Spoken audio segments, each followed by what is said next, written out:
everyone, Ann Wyatt here, Vice President of Client Success for Health Fitness. Welcome to the Health Fitness Podcast.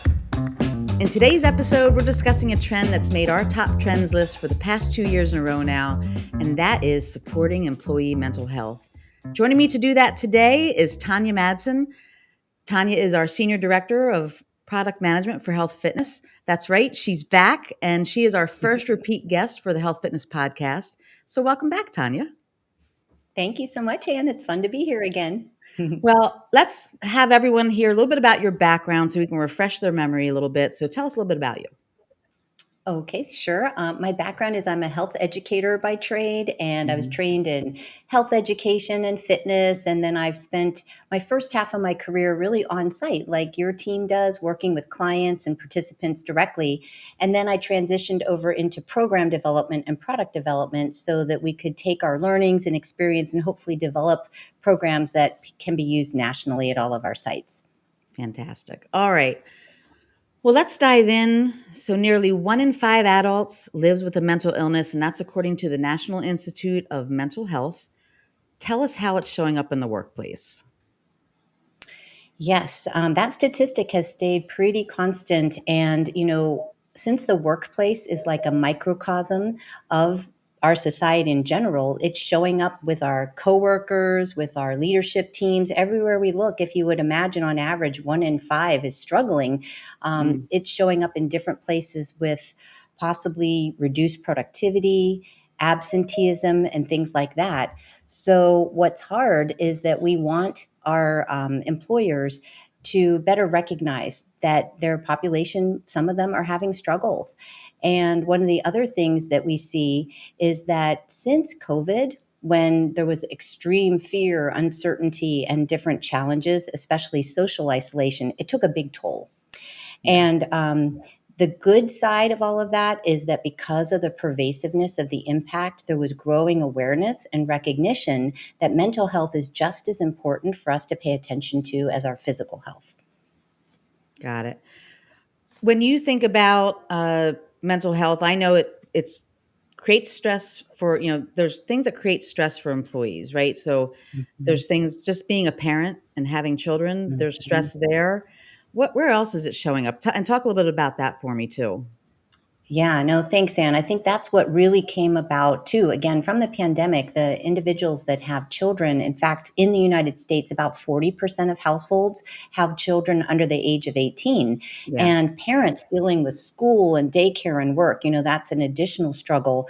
And that segment of our population, among those parents, 42% of parent employees said they can spend a couple of hours a week helping to manage their children's mental health and substance challenges.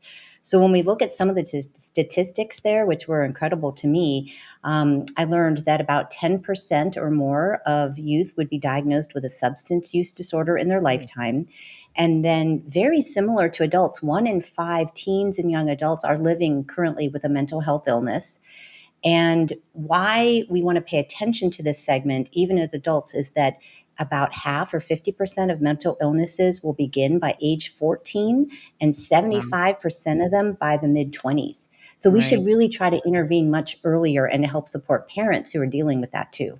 Right. So it's so important for employers to understand that, because what's going on outside of work is going to impact them just as much. And I know we're seeing it beyond just dealing with their children too, correct?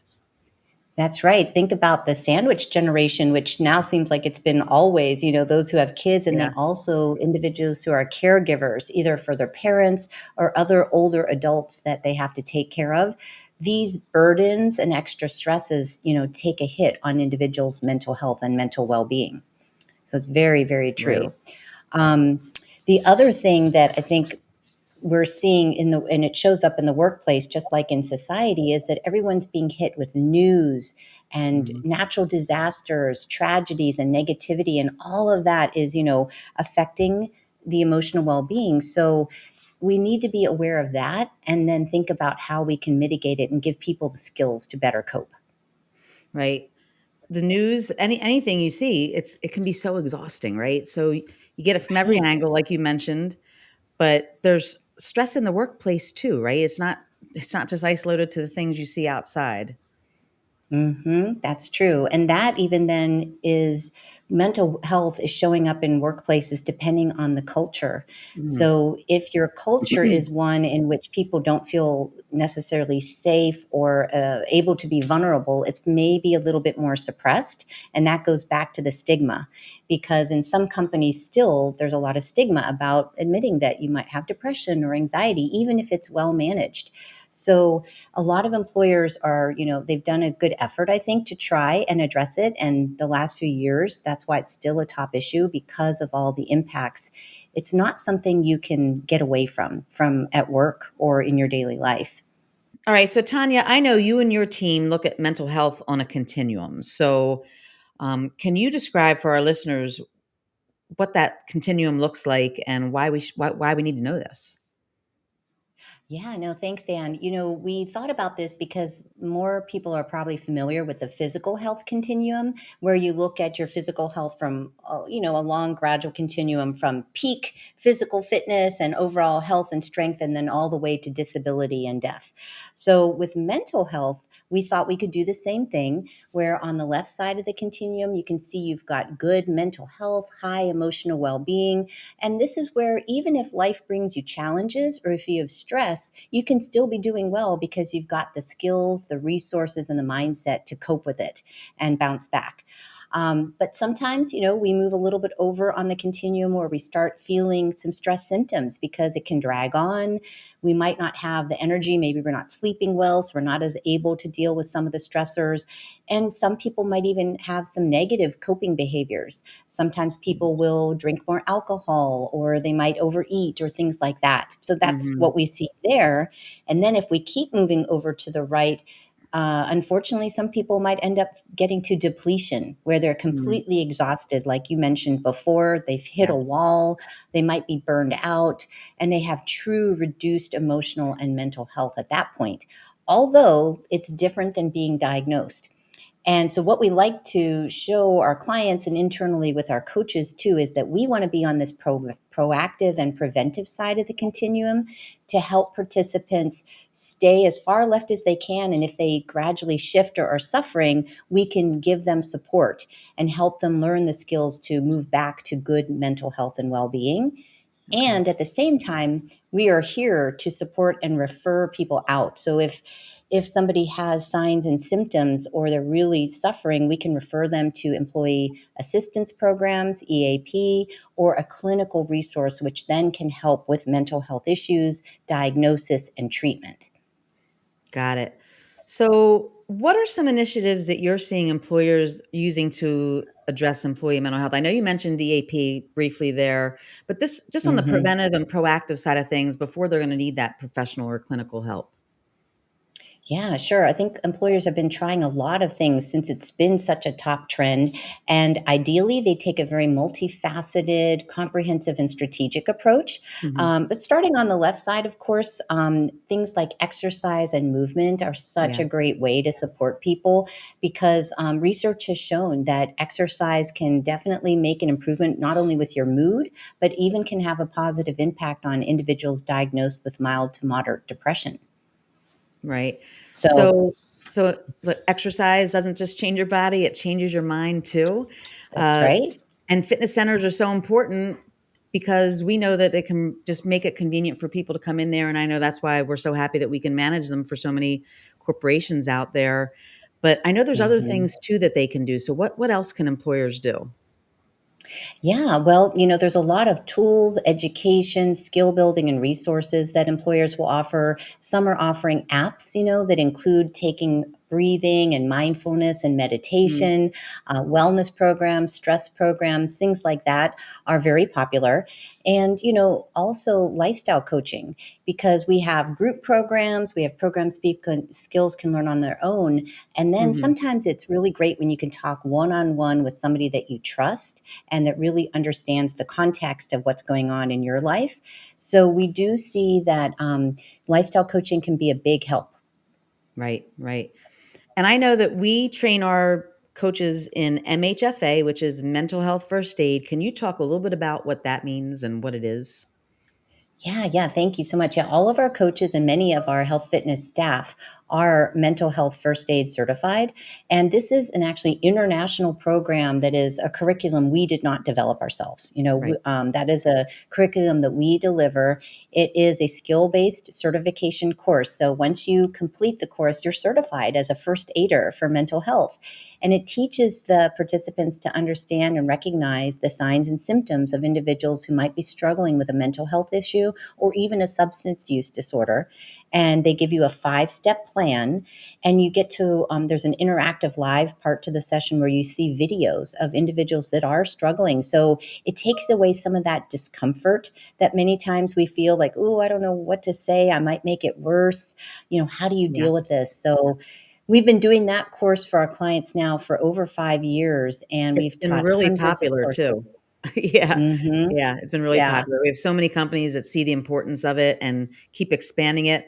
And I think they also have been expanding out for youth mental health first aid. Can you talk a little bit about that as well? Yeah, in fact, as the adults were going through the course, sometimes what we heard from our instructors is the adults said, I actually feel better now about learning this, but what about my kids? I know they're struggling, and is mental health different? Does it exhibit differently for them? So we Hmm. did decide to go ahead and add the youth program, and that one helps adults. It's for adults, not kids, but for Correct. adults and parents to recognize, what's going on with my kids? What are the signs and symptoms? How do I intervene with this different population? And Mhm. the course also covers things like the impacts of social media, of Right. bullying, trauma, and even eating disorders. So that has been Yeah. another course that clients tend to start with the adult one first, but if they have a lot of working parents, this one's really beneficial too. Yeah, that's fantastic. So Mhm. let's talk about strategies and tips for even more support. So, how can employers go beyond the basics to support employee mental health? Yes, ideally, you want to look at this across the organization and what kind of culture do you have? Do your teams, managers, and all of them have training on creating psychological safety so that Hmm. individuals that are struggling feel like they can still come to work and do the best that they can, but feel supported?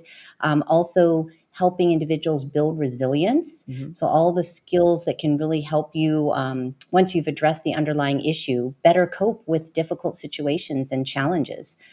The other part that I think is really cool is encouraging friendships at work. So, Gallup's research years ago, I think, got a lot of publicity where they found if I could say I have a best friend at work, which luckily I could say I do, I'm 7 times more likely to be engaged than individuals who don't. Plus, there's some other things like less likely to make mistakes and things like that. Yeah. Now, Gallup did an updated research since then, since the pandemic, and they found that having a best friend at work is even more important than ever. But only about 30% of workers in the US can say that they have a best friend at work. So Okay. I think that, the impacts of COVID and chipped away at some of the bonds that people had. So it's really important to build those bonds back up again. And if you don't have a best friend at work, what was that statistic? I actually have to look it up. I don't want to say it wrong. That's But okay. they only have a 1 in 12, a 1 in 12 chance of being engaged Oh, versus wow. having a best friend, you're 7 times more likely. That's pretty significant. So, Yeah. So Tanya, talk to me about what's to come in the future. What are some things we could be thinking about? I know you found some really interesting things that are just on the horizon, and I'd love to hear about it. oh, yeah. Thanks, Ann. Well, in the near future, or sort of newer happening right now, is that employers are recognizing the importance of connecting people and, going beyond the traditional fitness sometimes so they can build friendships. And so our sites are offering recreation activities. More and more, we're being asked to coordinate events that bring people together to do something fun, like go out for a hike together or even do art, sometimes bringing in the family. And then that Hmm. means people are getting to know each other outside of work, which is the foundation for building those bonds and those friendships. So that's pretty cool. And I think that one of the things that I heard you had known about Hmm. was a reset room at one of our clients. Yeah. So we're seeing that pop up more and more for sure. And that's where you have a space that's dedicated. It can be a small one, and you may provide some comfortable seating for the employees to come into. There's QR codes that are in the room where you can get some guided meditation. You can get some soundscapes. They have eye masks, you name it. There's so many different cool tools that you can do to make sure that employees just have a spot to go to just get away, maybe regroup and reset, as to the name of the Mhm. room. And that's been gaining popularity. As a matter of fact, one of our locations that has a room like that, they have to have sign up sheets now because people are coming in and out so often. So that's been fun. The one site though that does have the reset room, I love because it's one of my favorites because they allow you to bring your dogs to work. And Oh, what makes you happier other than dogs, right? So it's certainly a great that's way right. to think about how to cope with mental health and stress, things along those Yeah. lines. So, but what else? What else is out there for the future? Yeah, no, that's great. Well, one of the cool things I'm seeing is that there's these new empathetic AI companions, Hmm. and this is being used actually today with mental health therapy. So you've got a live human therapist that someone might be going to, but in between sessions, how can they handle difficult situations or do their homework or things like that with cognitive behavioral therapy? And these kinds of AIs can help the individuals process emotions, stay on track with their Mhm. efforts. And what's really cool is that it's not replacing the human intervention, it's enhancing it because it's supporting the person between the sessions. And Mhm. then even the AI can summarize what the person has been dealing with in between sessions. And then the therapist can access, of course, very private and encrypted, a report, which makes their sessions when they're together even more effective. That's such a great use of AI. You know, you hear AI is becoming so important now or so broad, widespread. And sometimes I question, oh, that seems like a little crazy, but that sounds fantastic and it feels like it would be in Yeah, a good direction. So, well, what I else? agree. I I know think there's, there's go ahead, go yeah. ahead. Yeah. Well, also there's AI companions even for youth and children. So this one is Oh, a little bit more self-centered onto the app, itself. But there's been some really good studies happening where kids, they don't always feel comfortable going to their parents, maybe with some when they're sad or when they're upset about something. So again, the AI can listen. hmm, And in both of these cases, the AI has infinite patience, infinite time to listen, and has no judgment. So when it comes to mental health, reducing barriers and feeling shame or feeling like, you're different is a problem because then people don't speak up. So I right, think there's a lot of potential with that area, right. you know. So talk me, I think you were going to share a little bit about nutrition and obesity because we Yes. we talked about that a little bit when we talked in our weight loss episode, but talk a little bit more about that because I think those are important areas that you've found some great information in too. Yes, yes, this was fascinating to me too. But there is a field of medicine, see if I can say it right, nutrition and metabolic psychiatry. There you So go. these are medical doctors, yeah, woo, that are actually looking at the connection between our brains and how they metabolize glucose and what we're eating.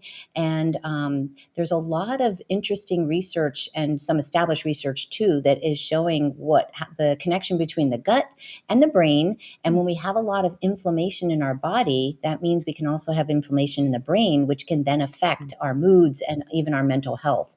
So there's some very interesting emerging things there. And then when it comes to obesity and mental health, it's a good reminder, even when we were talking about GLP-1s, to remember how interconnected these two things can be. Right. Some statistics that I thought were pretty interesting is that 45% of adults with depression are also obese.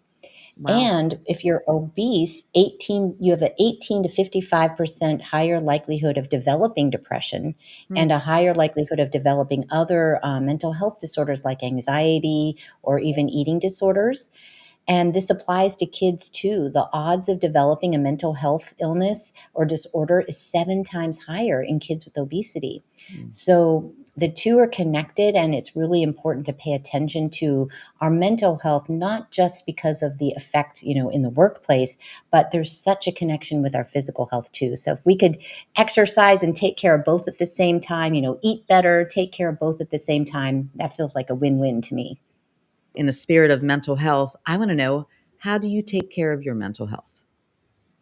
Okay, well, it's always a work in progress, I will say, and definitely have had, get better days and not so good days. I try to keep in mind this quote that I learned when I was going through our building of a resiliency program. And that is that your life is a reflection of your mind. And how that's meant to be interpreted is what you choose to pay attention to is what your experience of life will be around like. So if I choose to always focus on things that are going wrong or that are causing me fear, uncertainty, and anxiety, then when I look back, my whole day has been worried and upset. But if I try to focus my energy on gratitude, being appreciative of the things that I do, having purpose, and focusing on the good in the world, which, you can't always, but that can do a lot for mental health, and it does help with mine. That wraps up our time. Tanja, thank you so much for joining me today. Thank you so much for listening. I hope you found today's discussion both thought-provoking and enjoyable. If you liked what you heard, please subscribe and share this episode with your colleagues and friends. We'd really love for you to stay connected with us. Until next time, take care, stay active, and stay curious.